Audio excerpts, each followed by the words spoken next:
puedo pedir un favor, que nos pongamos de pie un segundo. Yo estaba sentado en esa silla y vieron que no estaba muy cómodo y entonces estaba un poco tieso. Creo que tal vez si nos levantamos y respiramos un poco y nos estiramos, los que puedan levantarse, ¿verdad? Sí podemos. Estirarse un poco y respirar, a ver si nos llega un poco de oxígeno al cerebro y nos desentumimos, ¿verdad? Agradecerles también por llegar a esta hora y por la posibilidad de participar. Agradecerle también al colegio la oportunidad y justamente mi presentación va muy en la línea del mensaje que viene de Silvia, pero reforzado. Yo tengo una meta de estar acá, digamos, y es justamente motivarlos a que podamos trabajar en conjunto, a que nos aprovechen mientras estamos en el rol en el que estamos. Comentarles que yo la mayor parte de mi vida vengo de sociedad civil, ahí conocí a Alonso, conocí de su trabajo, en el mejor de las suertes voy a estar 3 años más acá y posiblemente tenga que volver ahí, felizmente más bien. Y creo que estamos, como alguien lo dijo ahora temprano, estamos en un contexto, creo que lo decías vos, ¿verdad?, en una oportunidad donde hay ciertos factores de oportunidad para incidir en la nueva agenda urbana. ¿Por qué creo que es importante que nos motivemos todos a trabajar en esto, como lo decía Silvia? Básicamente porque en América Latina la ciudad y la vivienda no la ha construido ni el Estado ni el mercado formal, la ha construido la gente. Esos son datos sobre los cuales hay muchísima evidencia, por ende es importante que todos sintamos cierto nivel de corresponsabilidad. Con eso evidentemente no quiero diluir la mía en este momento de vida, pero sí lo cierto es que es clarísimo que desde el punto de vista político la ciudad y el territorio lo construimos todos los que habitamos en él, como lo indicaba Silvia.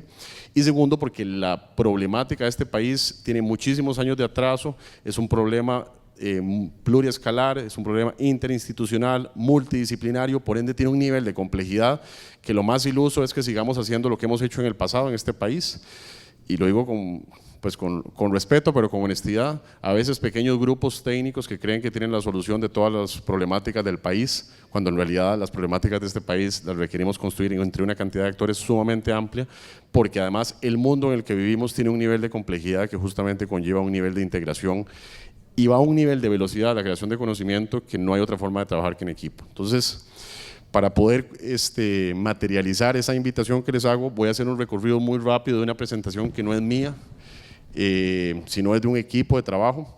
Ese equipo de trabajo pertenece a diferentes instituciones, liderados por doña Claudia, la primera dama. Trabaja en esto el INBU, el IFAM, nosotros como Ministerio de Vivienda, también colaboraciones del MOB, de Hacienda, del sector privado, del sector académico, como lo indicaba Silvia, en temas puntuales y en algunos temas estratégicos. Muchas de las líneas de trabajo vienen desde que se formuló el programa de gobierno del actual presidente y pues esto es una especie de actualización de lo que se hizo, digamos, de lo que fue una visión y hoy ya como gobierno se está trabajando. Muchos procesos ya están en camino, otros están en diseño y justamente la idea de con mucha humildad y honestidad compartírselos para que ojalá esto pueda generar alguna motivación de trabajar en conjunto. Esta presentación fue diseñada para una presentación que tuvimos la oportunidad de hacerle a la Escuela de Diseño de la Universidad de Harvard y al Lincoln Institute en la ciudad de Boston hace como 2 semanas más o menos con doña Claudia, y justamente es una visión nacional que conecta el reto de la descarbonización, ¿verdad? Ese branding green que tiene Costa Rica, de biodiverso, etcétera, y que es bastante incoherente con a dónde vivimos los seres humanos, ¿verdad? O sea, donde vivimos los costarricenses, lo cierto es que es bastante lejano a ser ambiental. Alonso lo describió perfectamente, no tengo que sumar mucho en esa línea, así que justamente creemos que los principales retos de la descarbonización y de una coherencia de identidad como país tienen que ver con el desarrollo de la agenda urbana. Entonces, rápidamente, pues aspiramos justamente a ser un país realmente pura vida, es decir, que haya pura vida en los espacios urbanos. Los espacios urbanos a veces parecieran muertos en todo sentido. Creemos que es importante caminar hacia la inclusión, la productividad y la sostenibilidad, sobre todo en un país que actualmente atraviesa por una senda hacia la desigualdad, proceso que este país se enorgullecía de no tener y que ahora vamos en la dirección contraria. Y para lo cual, pues básicamente tenemos que reorientar la expansión urbana hacia el desarrollo urbano, tema que ustedes conocen, que me imagino se ha comentado acá y se seguirá comentando y que es una de las problemáticas más críticas de este país. Problema que está mediado por los egos, por las competencias institucionales, por las competencias territoriales, por el desencuentro interdisciplinario y que bueno, es una gran tarea que tenemos que encarar en poco tiempo. Y así nos hemos propuesto un objetivo, que es impulsar, fortalecer, consolidar la gobernanza de un sector que integre la vivienda, el desarrollo urbano, la movilidad y la planificación territorial con fundamento en políticas, planes y proyectos que contemplen la protección de nuestro principal activo nacional, que es nuestra biodiversidad y nuestros recursos naturales. Es decir, es un conjunto de esfuerzos desde diferentes lugares que tienen que tener claro cuál es nuestro principal activo, cuál es la base, la identidad y de la vocación del territorio costarricense y por qué no decir centroamericano, pensando en una escala regional. Y partiendo de esa claridad, pues hay ciertos datos de contexto que clarifican por qué hemos construido esa identidad. Más del 25% del territorio es área protegida, pero un 55% presenta un uso de suelo natural, es decir, cuando uno analiza geográficamente la cantidad de cobertura, sea forestal o de diferente naturaleza natural, es amplia y a su vez, digamos, tenemos una concentración demográfica y económica en el área metropolitana y en centros urbanos que representan un porcentaje bajo, digamos, del territorio, pero que evidencian que no estamos haciendo un uso estratégico del territorio. Cuando compramos algunos datos, como fue mencionado ahora, para tomar decisiones con base en evidencia, identificamos que en relación a la zona, al área metropolitana de Londres, a nivel de extensión geográfica vemos que no hay una diferencia tan grande, pero sí hay una diferencia importante en el Producto Interno Bruto per cápita, ¿verdad? Así como en la densidad. Evidentemente el confrontarnos con otras realidades nos permite también tener claridad de cuál es la mejor estrategia. Estos son datos del London School of Economics y justamente hay una tabla donde se muestran todas las áreas metropolitanas del mundo. Lo que uno concluye con mucha claridad a partir del análisis de los datos de Costa Rica es que justamente el refuerzo del tema del fortalecimiento de nuestra biodiversidad y trabajo como el que hace Alonso y muchos otros activistas que buscan la promoción de los recursos naturales y de la biodiversidad en el espacio urbano es una de las apuestas posiblemente más estratégicas de largo plazo que el país tenga. Y para encaminarnos en esa línea, me devuelvo un segundo, hemos establecido 4 grandes bases, digamos, que son básicas desde el punto de vista ideológico y político para poder trabajar en esta línea. Uno, trabajar desde una perspectiva multinivel, esto es el concepto OSD o otros organismos internacionales para referirse al trabajo de los diferentes niveles de gobierno, en el caso de Costa Rica, gobierno nacional y gobierno municipal. Luego la coordinación interinstitucional, dada la enorme cantidad de competencias institucionales que existen en el ordenamiento jurídico costarricense, es clave que haya una coordinación mientras arreglamos las normas, cosas que mientras vemos la Asamblea Legislativa cómo opera, vemos que hay una gran dificultad de generar mayor consistencia entre el ordenamiento jurídico, por ende es importante trabajar en las condiciones existentes de la manera más estratégica posible. Ojalá podamos cambiar la dinámica del Parlamento también. Luego, una base de participación ciudadana e inclusión social. Es fundamental que empecemos a construir el desarrollo urbano desde lo comunitario y desde la escala comunitaria a la escala distrital, cantonal, subregional, regional, nacional, y no como lo hemos construido muchas veces, ¿verdad?, con dibujos y renders de escala nacional que pretenden imponerse, digamos, sobre las dinámicas de los territorios sin ninguna posibilidad de éxito. Y por último, pues apuntar a una visión de desarrollo sostenible. Con esto me refiero a que la agenda de desarrollo urbano tiene que tener total claridad, cosa que a veces tampoco pasa. Tienen que dar los números, tienen que dar el presupuesto, tiene que generar productividad, tiene que generar crecimiento económico, tiene que generarle rendimiento a las personas, pero a la vez tiene que generar inclusión y equidad. Y ese reto significa que hay que hacer las cosas bien, eso no es fácil. Normalmente nos hemos dividido entre quienes apuntan al desarrollo económico y quienes apuntan a la inclusión social, y ese desencuentro ha sido uno de los grandes retos que ha tenido este país para crear desarrollo sostenible. En esa línea, nosotros como administración nos hemos enfocado en 4 líneas de trabajo. Por escala, justamente la planificación territorial a escala nacional, a través del Plan Nacional de Desarrollo Urbano. Este es un instrumento que está previsto en la Ley de Planificación Urbana, tiene 50 años de estar ahí, pero nunca se había impulsado a escala nacional. Recién hace unos 3 meses comenzamos con fue presentado ya en el Consejo de Gobierno y se lanzó el proceso que arranca, que ya les voy a explicar en qué consiste. Luego identificamos también la necesidad de generar procesos de regeneración urbana en asentamientos informales, como comentaba Silvia, que ya lo vamos a explicar también. Por cierto, muy inspirados en las metodologías y la experiencia de Medellín. En esto nos acompaña don Alejandro Echeverry de Urban, quien participó pues, en muchos de los procesos de regeneración y que posiblemente algunos de los arquitectos acá conozcan. También la estrategia de vivienda asequible. En esto hay que ser absolutamente claros y posiblemente ustedes lo sepan, pero si no es importante conocerlo. El hecho de que este país no tenga ni un solo plan regulador no quitó a ningún jerarca político de ninguno de sus roles. En cambio, si usted tiene un problema con un proyecto de vivienda en una zona y por eso le paralizan una carretera y ese proyecto salió mal, es posiblemente que su cabeza ruede. Es decir, la agenda popular de este país no es la que se está discutiendo aquí. la agenda popular de este país, la que genera demanda pública y demanda electoral, tiene que ver con el acceso a la vivienda, no tiene que ver ni con el ordenamiento territorial ni con la planificación. Entonces, quienes estamos interesados en promover esa agenda, tenemos que tener claridad de que tiene que haber una inserción estratégica de ambas temáticas, y de ahí es que tenemos la formulación de una caja de herramientas para el acceso a la vivienda, y por último, pues la conectividad a través de la movilidad urbana y regional. En esa línea, una serie de proyectos, voy a pasar por los más importantes, sin prejuicio de que luego podamos profundizar en este espacio o en algún otro, posiblemente con mayor nivel de detalle, pero de alguna manera este esquema ojalá les pueda dejar alguna claridad de que las instituciones que estamos trabajando en la agenda de territorio, urbanismo y vivienda estamos enfocados. Hay temas adicionales, no son los únicos temas, muchos de estos temas a su vez conllevan una cantidad de temas sumamente amplia, y yo lo que estoy tratando es de facilitar una visión de bosque de qué es en lo que estamos enfocados las instituciones. El equipo responsable, como lo he mencionado, lo coordina la primera dama. Participamos las instituciones nacionales con competencias en planificación, actualmente el INBU, pues como siempre es el rector en temas de planificación urbana, ¿verdad? Al inicio de la administración también negociamos la recuperación de la rectoría en ordenamiento territorial en el Ministerio de Vivienda, justamente porque durante la administración pasada estuvo en el MINAE y no tuvo mucho movimiento, dado que no era una prioridad desde esa institución. Y por último el IFAM, que es la institución de gobierno nacional, que en principio debe generar el enlace con los gobiernos locales, los cuales a su vez son los que constitucionalmente son los rectores de su territorio, es decir, la planificación del territorio debe darse a través de las municipalidades. En febrero hay elecciones municipales, no sé cuántos de los que están acá, una invitación también honesta, todos los que nos sentimos de alguna manera preocupados por el desenlace de las elecciones nacionales, cuántos estamos involucrados ahora en la elección municipal. En este momento se están definiendo las papeletas de los regidores, alcaldes, vicealcaldes, etcétera, que los representan a todos ustedes a donde viven, y si no nos movemos y no nos involucramos en ese tipo de procesos, van a llegar posiblemente las mismas personas de siempre, que no nos dan un servicio que nos gusta. También desde la comodidad del ciudadano estamos acostumbrados a exigir y no tanto involucrarnos, así que aprovecho también para hacer un llamado a que eso es una realidad política que está pasando, y que si hay un momento para dejar de hablar e involucrarse es este. Por último, están instituciones que tienen competencias en temas de planificación, en la dispersión de competencias de este país. Para que se hagan una idea, como no hay una ley de ordenamiento territorial, tema en el que estamos trabajando, las zonas urbanas las ve el INBU, las zonas costeras las ve el ICT. Pregúntenme a mí por qué una institución promotora de turismo ve la zona marítimo terrestre desde el punto de vista de planificación, pero así está legalmente constituido.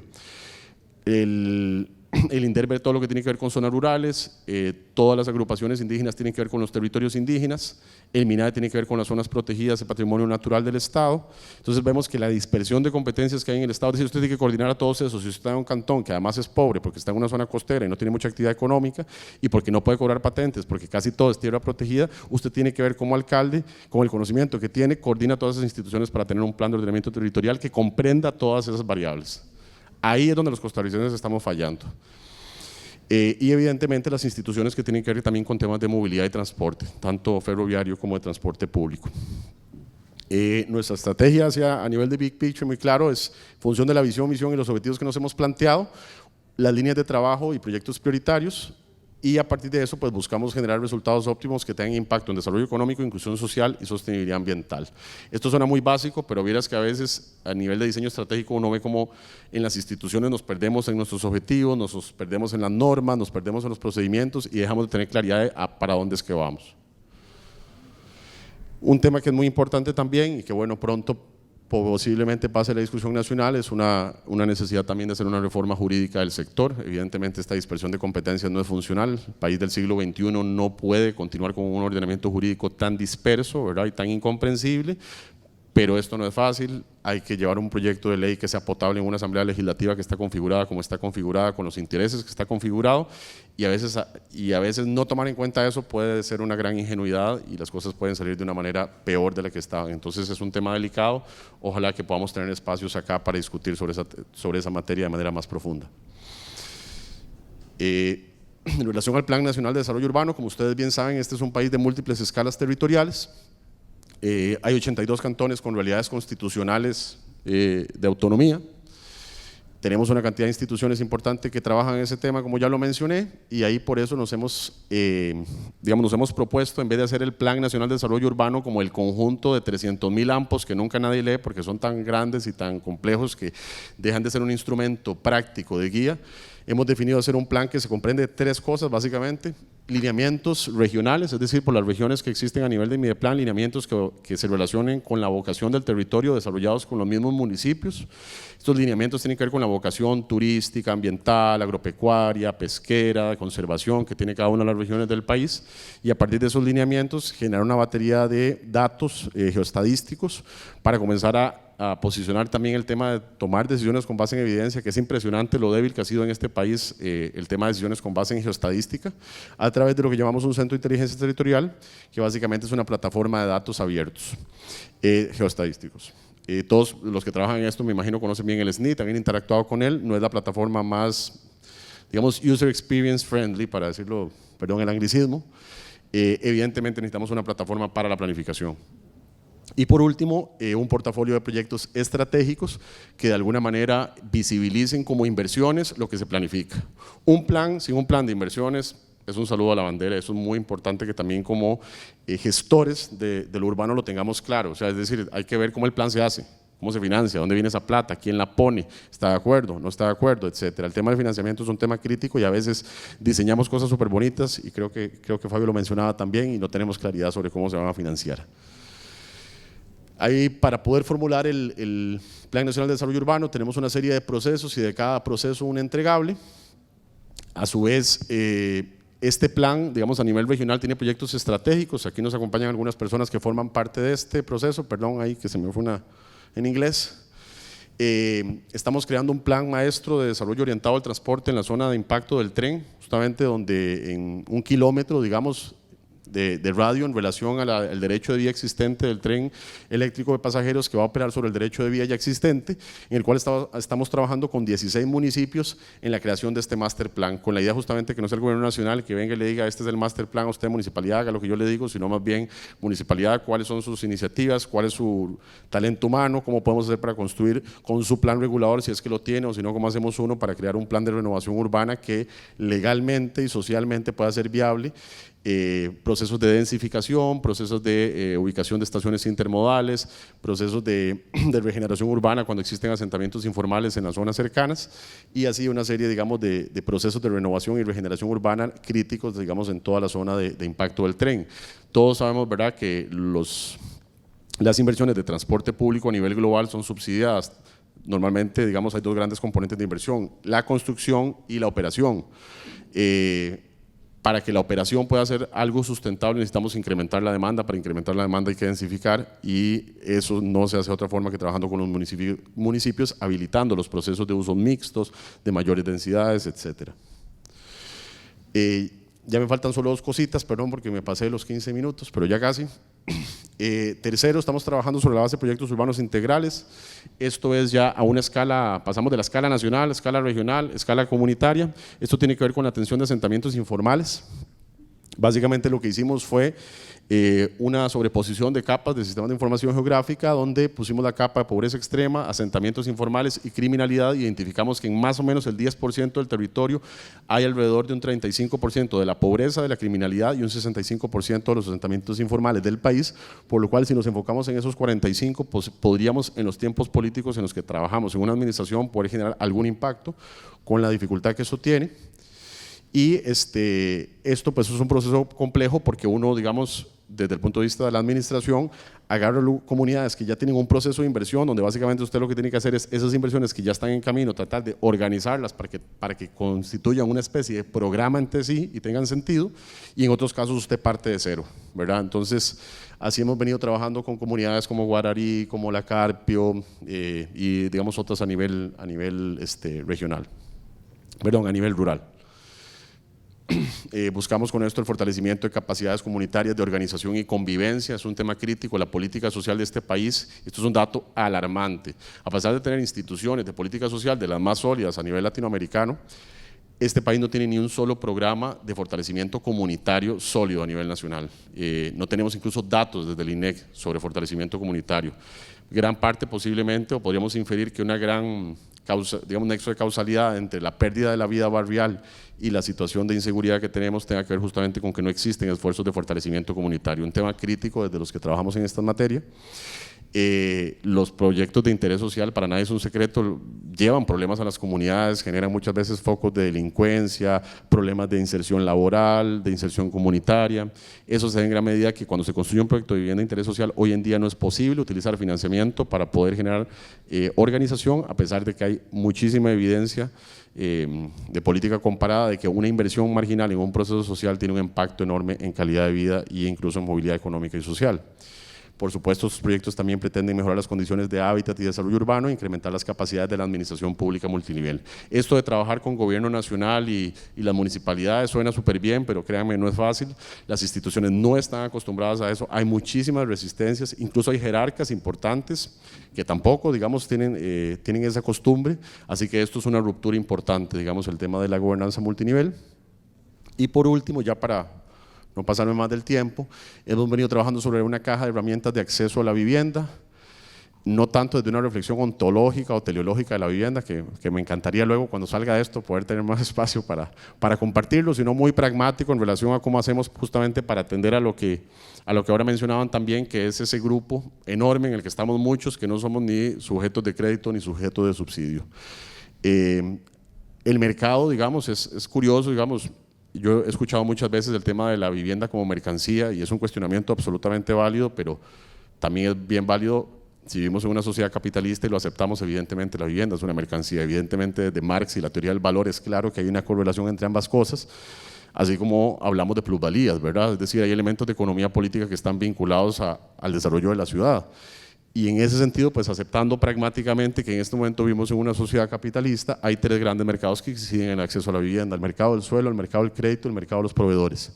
Y hay un elemento técnico que puede ayudar en ambos, que puede ayudar en todos, perdón, que es el diseño financiero, el diseño de espacio y el diseño político. Entonces, hay una serie, digamos, de herramientas que hemos venido trabajando, donde tal vez lo que más quisiera destacar es que estamos en conjunto con las municipalidades haciendo un inventario municipal de tierra pública, tanto para la ubicación de espacios públicos como de equipamiento urbano estratégico, que hemos venido trabajando mucho con el Lincoln Institute en el desarrollo junto a las municipalidades de instrumentos de gestión de suelo para la captura de plusvalías, para el ajuste de terrenos y otra serie de instrumentos de gestión de suelo, y a su vez pues analizando la diversificación de los productos financieros que hoy integran el ahorro, bono y crédito, que es básicamente los diferentes mecanismos que a nivel bancario en una sociedad capitalista se accede a la vivienda. Cada uno de estos y todo lo que he conversado se desagregan un montón de cosas, por eso hablo tan rápido. Bueno, en general yo creo que siempre hablo muy rápido, pero son muchos temas. Es un tema, la agenda urbana de este país es compleja, no hay, digamos, la masa crítica la estamos construyendo, no hay un posgrado en planificación todavía en este país, es decir, todavía el apuntalamiento de diferentes actores, de diferentes disciplinas académicas es crítico para poder construir una nueva agenda urbana, y con eso justamente quisiera reiterar lo que dije al inicio. Mi meta de estar acá es justamente visibilizar de alguna manera lo complejo que es el trabajo en la agenda urbana, cómo eso hay que adecuarlo a los tiempos políticos, sobre todo si queremos generar impacto desde la política pública, y que para poder lograr eso, por lo menos las personas que provisionalmente ocupamos esos espacios, tenemos total claridad de que la agenda urbana la construimos entre todos, que los que estamos acá, lejos de ser expertos y digamos, las personas que vamos a llenar de soluciones a este país, lo mejor que podemos hacer es abrirle un espacio a quienes a través de su pasión, de su esfuerzo profesional, de su vocación ciudadana, quieren impulsar iniciativas que cuenten con el espacio. Yo justamente estoy acá por la única razón, creo, de que recibí una invitación, y recibí una invitación justamente porque nosotros del ministerio, como comentaba Silvia, estamos apoyando a una miembro de la junta directiva del colegio a impulsar una agenda que es de ella, en la que ella se ha comprometido, en la que ella ha trabajado y en la cual nosotros no hacemos otra cosa que decir: cuente con nosotros para hacer esto realidad. Eso es lo que queremos poner a disposición de todos ustedes. La complejidad es alta, el tiempo es poco, la urgencia es mucha, así que toda la disposición a trabajar en conjunto para que podamos avanzar. Muchas gracias.